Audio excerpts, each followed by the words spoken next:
السلام عليكم ورحمة الله وبركاته.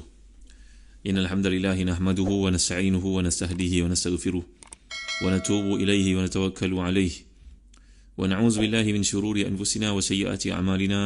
من يهده الله فلا مضل له ومن يضلل فلا هادي له. اللهم صل وسلم وبارك على محمد وعلى آل محمد كما صليت وسلمت وباركت على إبراهيم وعلى آل إبراهيم في العالمين إنك حميد مجيد. أما بعد. Muslim-muslimin al-hati dan dikasihi sekalian, kita masuk pada ayat 21 dan 22 dari surah Yusuf, iaitu pada muka surat 561 jilid yang keempat, tafsir Ibn Kathir. A'udzu billahi minasyaitonir rajim.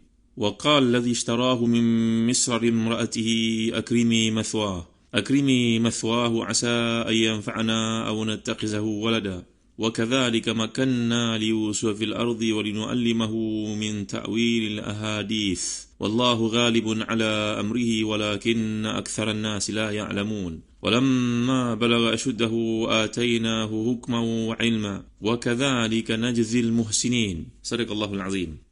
Dan orang Mesir yang belinya berkata kepada isterinya, berikanlah kepadanya tempat dan layanan yang baik. Boleh jadi dia memberi manfaat kepada kita atau kita jadikan dia sebagai anak. Dan demikianlah pula kami memberikan kedudukan yang baik kepada Yusuf di muka bumi, agar kami ajarkan kepadanya tafsir mimpi. Dan Allah berkuasa terhadap urusannya, tapi kebanyakan manusia tidak mengetahuinya. Dan tatkala dia cukup dewasa, kami berikan kepadanya hikmah dan ilmu. Demikianlah kami memberi balasan kepada orang yang berbuat baik. Jadi Allah menjelaskan kepada kita tentang kelembutannya kepada Nabi Yusuf dengan mentakdirkan untuknya orang datang dari Mesir, membelinya, memberi perhatian kepadanya, memuliakannya dan pesan kepada keluarganya untuk baik kepada baginda. Ini dimaksudkan sebagai bila Allah menyatakan wallahu ghalibun ala amrih. Allah SWT yang menentukan, bukan kita yang menentukan. Perancangan-perancangan yang dibuat oleh manusia semuanya berubah dengan kehendak Allah SWT.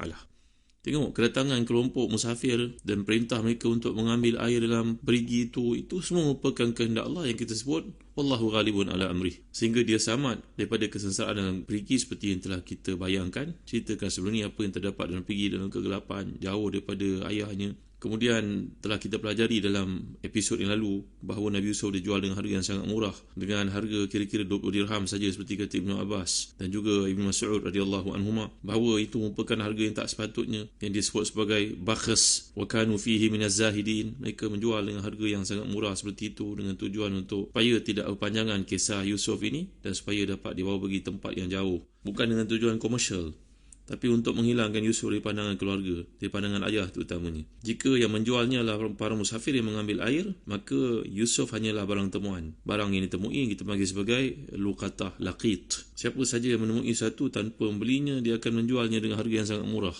Dalam ayat yang lepas juga kita telah lihat terdapat dalil yang jelas tentang kebolehan atau kebenaran membeli sesuatu yang bernilai tinggi dengan harga yang murah dan menjualnya adalah satu perkara yang harus. Kita telah pelajari perkara dalam bab luqatah laqit dalam kuliah yang terdahulu. Jadi dalam perkara ini berkaitan dengan perginya Nabi Yusuf AS jauh dari keluarga.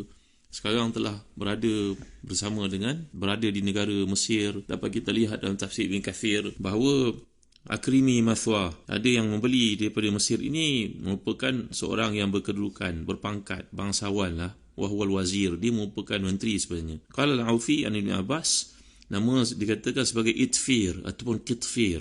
Wallahu a'lam. Nama-nama telah kita bawakan dalam versi usul tafsir sebelum ini, bukan perkara yang diberi fokus oleh Al-Quran, oleh Allah Subhanahu Wa Taala. Jadi dia ni bertanggungjawab untuk menjaga khazain Mesir, iaitu dia menjadi menteri keuangan di Mesir. Raja pada masa itu bernama Rayyan bin Walid, kata kebanyakan para ahli tafsir termasuk Ibn Katsir. Ini merupakan daripada kalangan Amalik, Imlaq.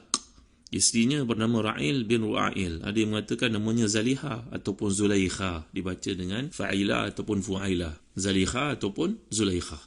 Jadi inilah raja yang dikatakan raja ataupun Aziz Misr ini, orang bangsawan yang membeli Nabi Yusuf ini merupakan seorang yang beriman. Begitu juga raja itu kemudiannya beriman. Wallahu alam. Ni adalah disebut oleh Az-Zamakhsyari dalam tafsirnya bahawa dikatakan juga yang merupakan raja pada masa itu, kan al-malik fi ayamihi Fir'aun Musa. Inilah raja yang hidup pada zaman Nabi Yusuf. Dia juga panjang umurnya sampai kepada Nabi Musa. Asya 400 sanah, hidup selama 400 tahun. Hal itu Allah menyatakan dalam surah Ghafir ayat ke-34, walaqad ja'akum Yusuf min qabl bil bayinat. Ini adalah berkaitan dengan seruan kepada Nabi Musa kepada Fir'aun yang datang selepas itu, bahawa inilah perkara yang sama pernah dibawa oleh Nabi Yusuf sebelum aku. Dan Nabi Yusuf dengan Nabi Musa ini jaraknya lebih kurang 400 tahun. Jadi ada yang mengatakan bahawa Fir'aun yang sama itulah Fir'aun yang ada pada zaman Nabi Yusuf, dan yang sama pada zaman Nabi Musa.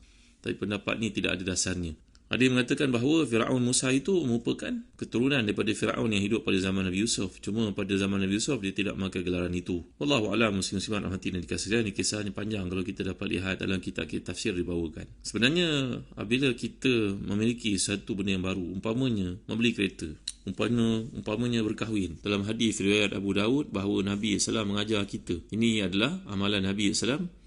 Seperti hadis contohnya riwayat Ibnu Majah bahawa kalau seorang idza tazawwaja ahadukum imra'atan aw ishtara khadiman falyaqul Allahumma inni as'aluka khairaha wa khaira ma jabaltaha alayhi wa a'udzu bika min syarriha wa syarri ma jabaltaha alayhi wa in ishtara ba'iran falyakhuz bi zirwati sanamihi wa liyaqul mithl dhalik. Ini satu amalan Nabi, sunnah Nabi SAW. Itu kalau seseorang berkahwin, maka disunahkan seorang itu untuk memegang dahi isterinya atau ubun-ubun isterinya yang baru dikahwini itu. Maka berdoalah dengan doa yang Nabi anjurkan ini. Ya Allah, aku mohon kebaikan, aku mohon kepadamu kebaikannya, dan aku mohon kebaikan yang ada padanya yang kau jadikan, dan aku mohon kepadamu perlindungan dari kejahatannya dan segala kejahatan yang ada padanya. Ini doa adalah sunnah Nabi untuk dibacakan ke ubun-ubun isteri yang baru dinikahi. Namun eloklah dibuat di tempat yang tidak, maknanya menjaga, mengelakkan ihraj. Ihraj ni maknanya seolah kita melakukannya, biarlah jangan nampak seolah-olah mengungkit satu perkataan ya Allah sama kejahatannya. Bunyi begitu mungkin kurang senang bagi mereka mendengarnya, tapi kalau orang itu terpelajar dan dia tahu yang merupakan sunnah Nabi, maka tak salahlah untuk kita mendoakannya seperti itu di hadapan keluarganya. Bahkan dalam hadis ini juga seperti disebut oleh Al-Imam An-Nawawi dalam Al-Azkar, galakan untuk kita ada pekerja pun kita boleh bacakan sedemikian pada ubunnya, seolah-olah pada kenderaan yang kita beli. Kalau zaman dahulu mereka ada hamba yang mereka miliki, maka mereka beli, maka dibaca demikian pada ubun-ubunnya. Maknanya kalau kita ada khadam bekerja dekat rumah ataupun khadimah, maka isteri kita yang bacakan pada ubun-ubunnya. Maklumlah orang asing datang di rumah, berbagai pengkhianatan boleh dilakukan terhadap sekeluarga. Maka ini antara amalan doa Nabi SAW mengelakkan keburukan berlaku, mohon kepada Allah perlindungan. Ini adalah berkaitan dengan kedatangan Nabi Yusuf sebagai hamba dalam keluarga tersebut. Saya buat berkaitan supaya kita faham dalam konteks kekeluargaan, konteks kita bekerja, memohon kepada Allah, seperti itu sangat digalakkan. Juga kalau kita beli kenderaan umpamanya, kenderaan baru ke,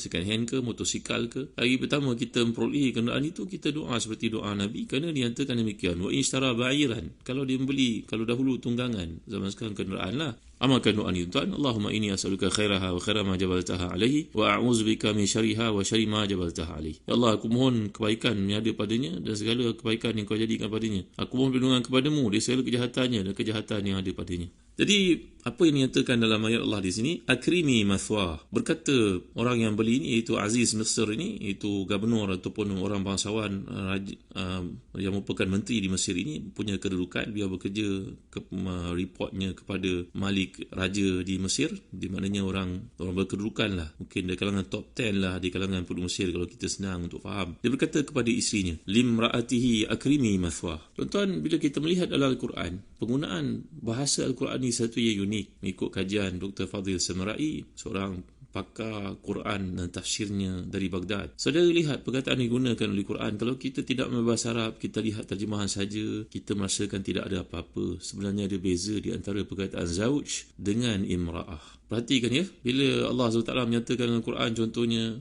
cerita tentang Nabi Adam ayat 35 surah Al-Baqarah, a'udzubillahi minasyaitanirrajim wa qulna ya Adam uskun anta wa zawjukal jannah. Kami berfirman, wahai Adam, tinggallah engkau bersama dengan isterimu dalam syurga. Di sini Allah guna kata zaujun. Bahasa Arab yang lebih fasihnya ialah isteri kita panggil zaujun, bukan zaujatun. Kalau panggil zaujatun itu tidak fasih maknanya. Isteri disebut zaujun, walaupun bunyinya seperti lelaki. kita faham zaujun suami, zaujatun isteri. Tidak, bahasa Arab yang fasih perkataan zaujun merujuk pada pasangan, itulah penggunaan untuk orang perempuan. Sebab itu juga kita perhatikan surah As-Saffat, Allah berfirman, a'udzubillahi minasyaitanirrajim, wahsyurul ladzina zalamu wa azwajahum wama kanu ya'budun. Kalaulah orang yang menzalimi orang lain ketika di dunia dahulu dan melakukan dosa-dosa besar, mereka dan isteri-isteri mereka dan segala yang mereka sembah di dunia dahulu. Lihat perkataan yang digunakan oleh Allah di sini, zaujun. Dan Allah juga menyatakan tentang isteri Nabi, an-nabiyyu aula bil mu'minina min anfusihim wa azwajuhu ummahatuhum. Surah Al-Ahzab ayat ke-6. Nabi adalah yang paling aula terhadap orang beriman itu daripada diri mereka sendiri, dan isteri-isteri Nabi adalah ibu-ibu orang beriman. Lihat Allah menggunakan nama isteri Nabi, panggilan disandarkan kepada baginda SAW dengan nama azwaj. Tetapi mengapa pula kita lihat di hujung surat Tahrim contohnya, Allah menggambarkan ayat ke-10 ke-11, a'udzubillahi minasyaitanirrajim, daraballahu mathalan lilladzina kafaru imra'ata nuhin wa imra'ata lut kanata tahta 'abdaini من عبادنا صالحين فخانتاهما فلم يغنيا عنهما من الله شيئا وقيل ادخلا النار مع داخلين وضرب الله مثلا للذين آمنوا امرأة فرعون إذ قالت رب ابن لي عندك بيتا في الجنة ونجني من فرعون وعمله ونجني من القوم الظالمين. Allah membawa perumpamaan untuk orang kafir, perempuan kepada Nuh dan perempuan kepada Lut. Ini saya terjemahkan direct ya. Mereka pernah berada di bawah dua orang hamba yang paling saleh di antara hamba-hamba kami, tetapi mereka telah mengkhianati mereka berdua dan tidak memberi apa-apa kebaikan terhadap mereka daripada Allah perlindungan sedikit pun, dan dikatakan kepada mereka di akhirat, masuklah kamu ke dalam neraka bersama dengan mereka yang masuk dalamnya. Dan Allah membawa perumpamaan kepada orang beriman, perempuan kepada Firaun, ketika dia berkata kepada Tuhannya, wahai Tuhan, binakan untukku sebuah istana dalam syurga dan selamatkan aku dari kejahatan Firaun dan kerjanya, dan selamatkan aku daripada kaum yang zalim. Begitu juga dalam ayat yang kita baca di sini, ayat ke-21, waqala alladhi ishtarahu min misra limraatihi akrimi mathwa. Dan berkatalah dia yang membeli Yusuf dari Mesir itu kepada perempuannya, muliakanlah budak ini, anak ini. Apa beza tuan-tuan antara zaujun dengan imra'atun? Kalau kita lihat pada terjemahan Quran, kita akan lihat isteri lah, apa beza pula. Dan kalau kita pun menyebut itu perempuan saya, perempuan maknanya isteri kita. Kalau penggunaan orang kampung, di masjid sana, mereka menggunakan perkataan mudah faham begitu. Tapi Quran berbeza tuan-tuan. Beza yang ada di sini kerana setiap kali Allah menggunakan perkataan zaujun, ia merujuk pada keserasian. Maknanya bila digunakan oleh Allah Subhanahu Wa Taala perkataan zaujun, adanya keserasian di antara suami dengan isteri. Kalau suami saleh, maka isterinya pun salihah. Kalau isteri itu mengajak kepada neraka, suaminya pun sama juga mengajak ke neraka, maka isteri itu pun dianggap sebagai serasi dengan suaminya dalam kejahatan. Seperti Allah sebut dalam surah As-Saffat, wahsyurul ladzina zalamu azwajahum wama kanu ya'budun. Kerana perkataan zauj datang dari perkataan azwaj. Bila Allah menyatakan wa akharu min syaklihi azwaj, maknanya dia pasangan yang tak boleh dipisahkan. Ada keserasian di situ, baik dalam kebaikan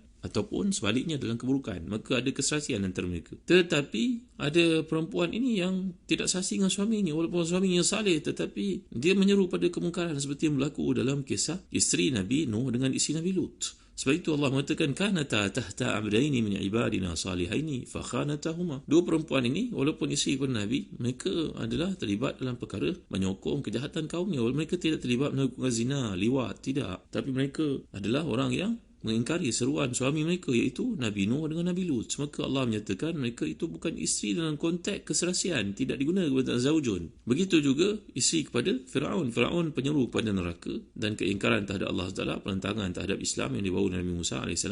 Maka isterinya pula penyokong Nabi Musa. Dengan cara itu pun Allah menyatakan tidak ada keserasian, maka dia juga tidak memakai perkataan zaujun. Yang digunakan oleh Allah adalah perkataan imra'atu Firaun, perempuan kepada Firaun. Kerana Firaun berada di satu tempat, isterinya menemui ataupun pergi ke tempat yang lain. Orang Arab kata huwa fi wadin wa zawjuhu fi wadin akhar. Dia satu tempat, isinya tidak mengikut jalan yang sama kepada kemungkaran dan kemaksiatan, kedegilan, keingkaran itu. Ini penggunaan Quran tuan-tuan. Maka bila Allah menggunakan wa qala istarahu min misr limraatihi akrimi mathwa, berkatalah yang beli Yusuf itu dari Mesir kepada perempuannya, beri penghormatan kepada budak ini, jaga dia. Menunjukkan kepada kita tiada keserasian di antara mereka. Dan sebahagian daripada para ulama tafsir mengatakan bahawa suami ini merupakan seorang seorang ahli politik yang terkemuka, kalau ibaratnya seorang businessman yang terkemuka, begitulah juga keadaannya. Maka dia tak sempat nak bagi perhatian kepada isterinya. Ada setengah mengatakan bahawa beliau ni kana hasuran la ya'ti nisa. Dia ni seorang yang tidak mempunyai keinginan pada orang perempuan daripada asalnya. Bahawa beliau ni seorang yang tidak mampu bersama dengan seorang isteri, ataupun seorang yang mandul, umpamanya begitulah maksud. Maka dia membiarkan isteri, dan agak banyaknya perkara semikian berlaku. Seorang suami yang disibukkan dengan urusan dunianya, sedangkan isterinya hanyalah menjadi isteri sebagai satu formaliti, tidak lebih daripada itu. Benarkah demikian? Nanti kita akan lihat dalam kuliah berikutnya. Wallahu a'lam, wa sallallahu ala sayyidina Muhammad wa ala alihi wa sahbihi wa baraka wa sallam, walhamdulillahi rabbil alamin, wa barakallahu fikum. Wassalamualaikum warahmatullahi wabarakatuh.